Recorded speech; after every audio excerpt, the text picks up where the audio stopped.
All right, guys, going to be checking out a really cool little budget race gun here from Century. This is the Canik METE SFx. Let's check it out.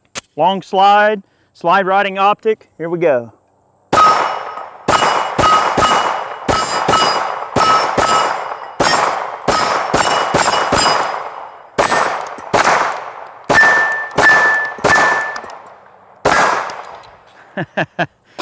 All right, guys, welcome back. Eric here with Iraq Veteran 8888.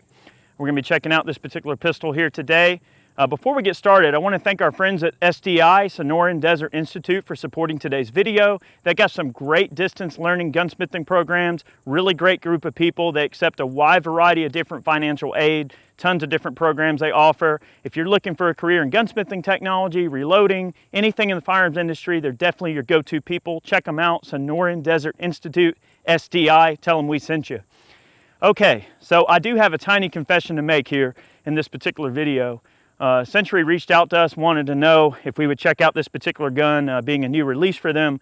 We got this gun in a couple of weeks early before it was released, and we went out and did some filming with it, some shooting, and we did a video on it, but we actually ended up having an audio issue because I went through the entire video with my mic pack off, and I didn't collect audio for the entire video. We went out and burned up like 600 rounds of ammo to make the video and went back and we're like, oh man, so every now and then we end up having a fluke where we have some type of a technical problem. So we ended up not putting out a video anywhere close to a timely manner, but that's okay. We had a technical issue there.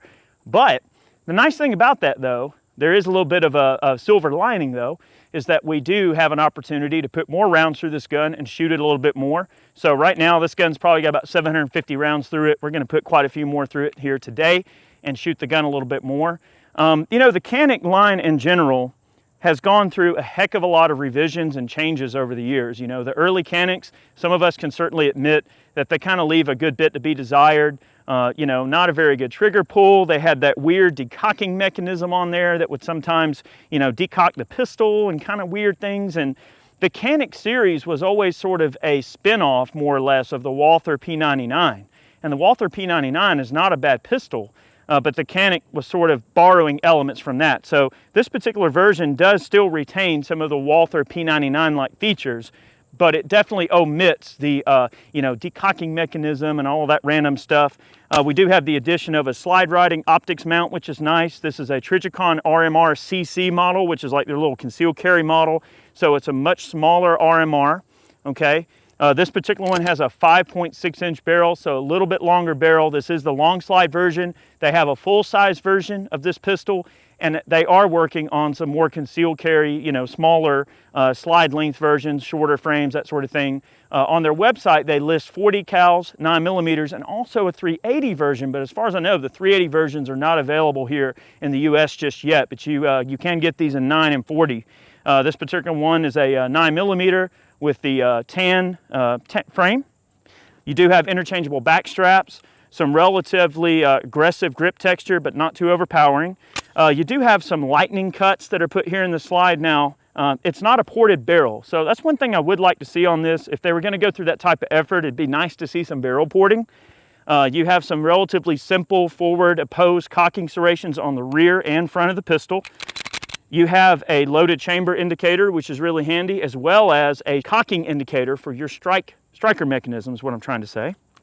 All right, you have very generous and large slide stops that can be accessed from either side of the pistol. All right, the magazine release is not truly ambidextrous, but it can be swapped out to either side for a left-handed shooter. So it is ambidextrous in that regard.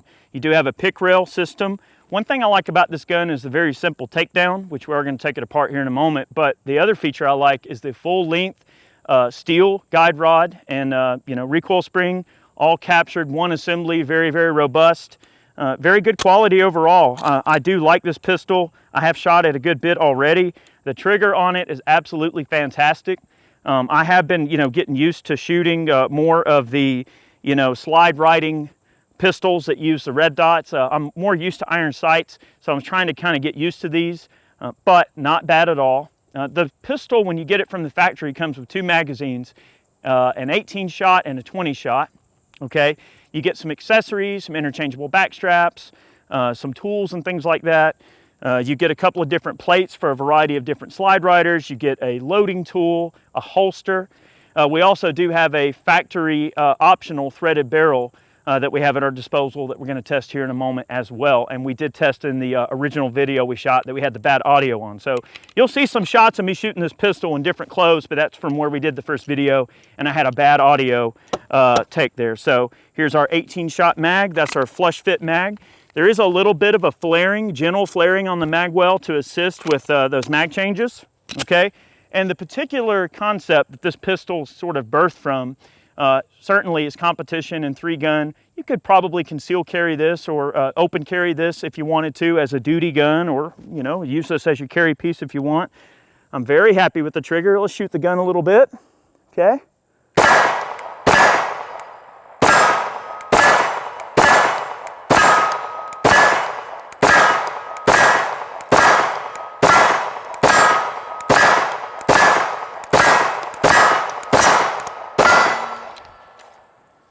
Wow, not bad. The ammo that we're shooting, this is just some of the Red Army standard 115 grain ammunition. In the first video, we ran almost exclusively the 124 grain Bellom brass case ammunition through this gun. And no stoppages, everything worked just fine on that, of course. But I'm gonna shoot a couple of more mags using the steel case here. We're gonna go ahead and run more of the Red Army standard, and then I'll swap out to the threaded barrel and we'll try that out. But one of the cool things about these guns that I think is worth noting is they do come in at a very, very good price point. So it's a very affordable option for somebody wanting a carry gun right out of the box that's kind of ready to go, or a match gun, you know, entry-level 3-gun rig that's kind of ready to go. I mean, other than your optic. I mean, the Trijicon doesn't come with it, obviously, but you can drop on, you know, whatever type of optic you might want to run. Certainly doable. Very, very good recoil impulse. I will say my hands are getting a little slippery. It's kind of freaking hot as crap out here. I got sweat running out of every random place you can imagine. So it's kind of trying to hold on to this bad boy. All right, here we go.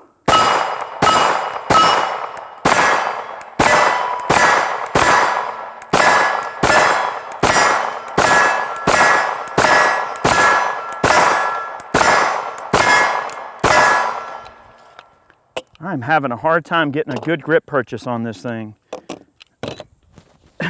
My hands are sweaty as crap. We've been out here filming all day and my poor palms are just so sweaty. See if I can hold on to this thing. This silly gun is breaking my grip because I'm just not holding on to it very well. Okay.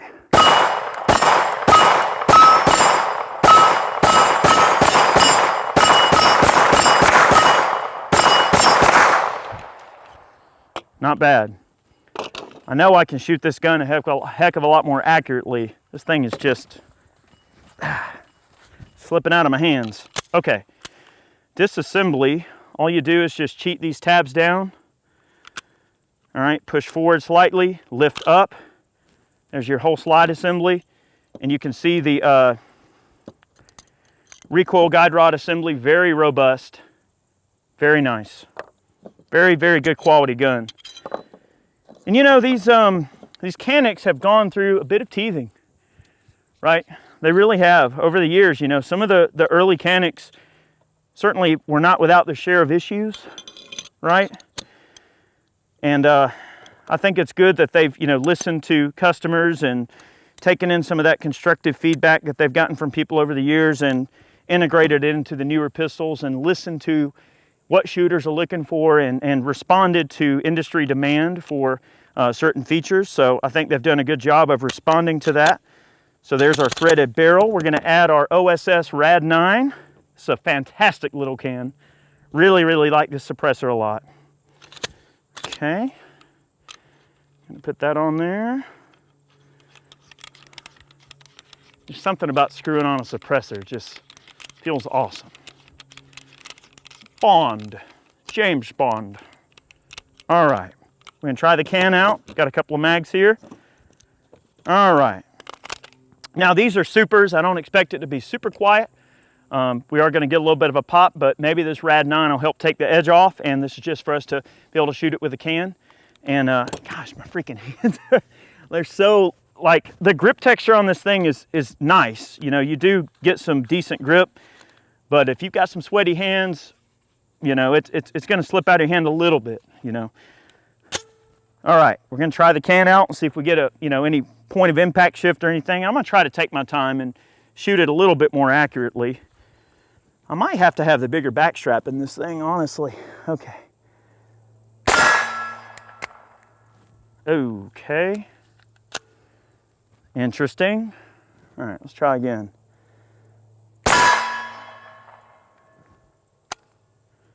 Didn't go on the battery all the way. Okay. Accurate though. Not going all the way in the battery. Okay.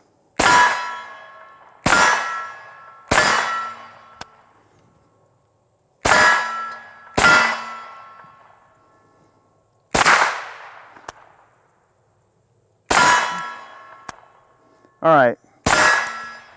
Wow, it's real accurate with the can on there for sure.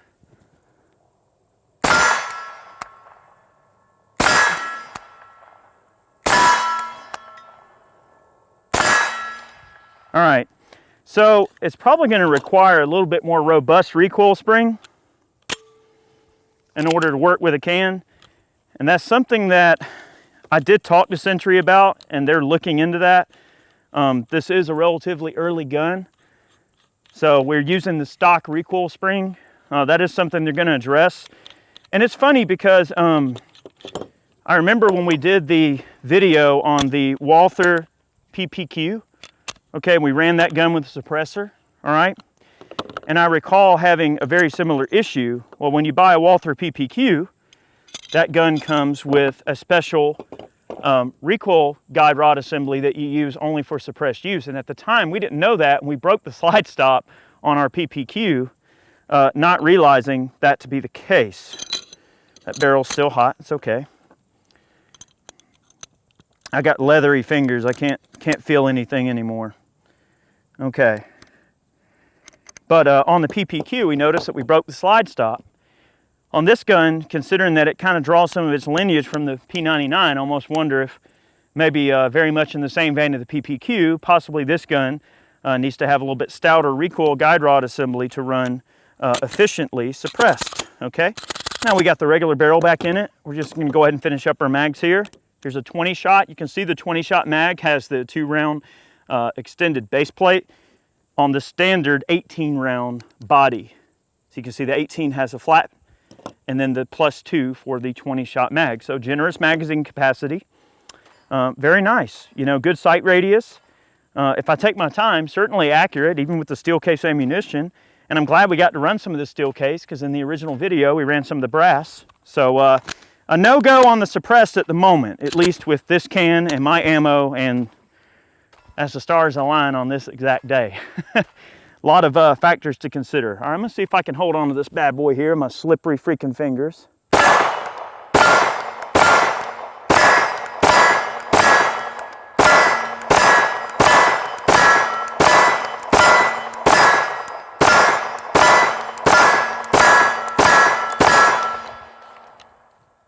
Dang thing's accurate.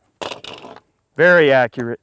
One of my initial observations when we did the original video that we had the bad audio in was just the shootability and accuracy of this gun. I mean, the recoil impulse is very, very gentle and easy to deal with. Very easy gun to control.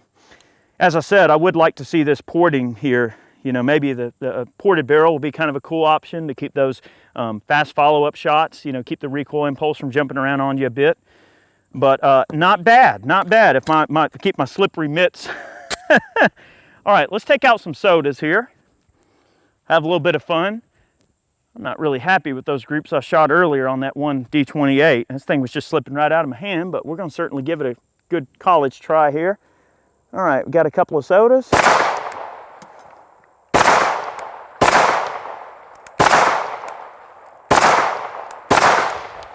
Make short work of them.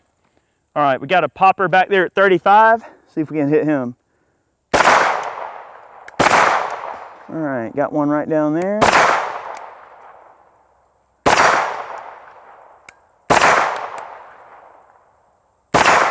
Not bad. All right, got a target out at 80.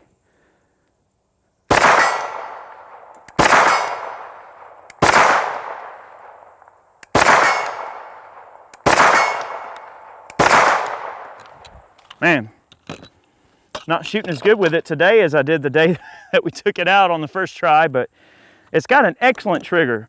I will say that on this particular trigger, if you compare it to something like a stock Glock trigger, definitely superior to a standard Glock trigger. And if you guys have been around on the channel, you probably know and realize that I'm not like a humongous fan of the standard Glock trigger. I've never been a big fan of it. But I would say that for an out-of-the-box trigger, this one's pretty fantastic. A good solid break, good nice crisp reset, a short reset too, which is one of the things I like about a lot of the Walthers. You know, the Walther handguns have a very good short reset, nice and discernible crisp break, very good trigger. Okay, all in all, I really like this pistol, especially for the price that these things sell for. It's a very affordable option for those of you wanting to get into a full-size, you know, match gun kind of thing.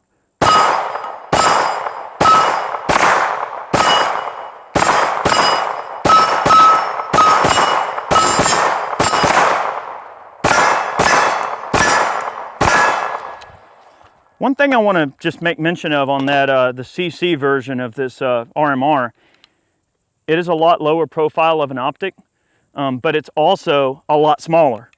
Okay, so you do have a much smaller window that you have to see the red dot through compared to the full-size RMR. So if you're going for that compact nature, that's cool. But just know that you're going to have a little bit less visibility through that, and that's kind of toying with me in this heavy sunlight right now. But all in all, the gun shoots exceptionally well. I shot it better the first time around when we did the first video, but I failed on the audio front, so I apologize for that. But that's been this particular gun, and I think it's a cool option, and it's certainly been reliable. The magazine capacity is generous, the mags are available, accessories are available, holsters come with it. So it is a great out-of-the-box option for some of you that are looking for that type of a thing. All in all, not too bad. I mean, it's a very interesting gun. It's something that is certainly in the vein of some of the more Gucci Glocks and things like that, and your Gucci M&Ps and some of your fancier guns. So big thanks to all of our Patreon supporters, those of you who purchase man cans. Go over to Ballistic Ink, pick yourself up a snazzy t-shirt. We really appreciate you watching today's video. We hope you enjoyed it. I'm not going to shoot too much more because we shot so much in that first video, but I hope you guys enjoyed today's video. Have yourselves a great day, many more on the way, and I will report back when I hear about the threaded barrels and the recoil guide rods for those, and we'll report back with a follow-up video. Have a good one. See you next time.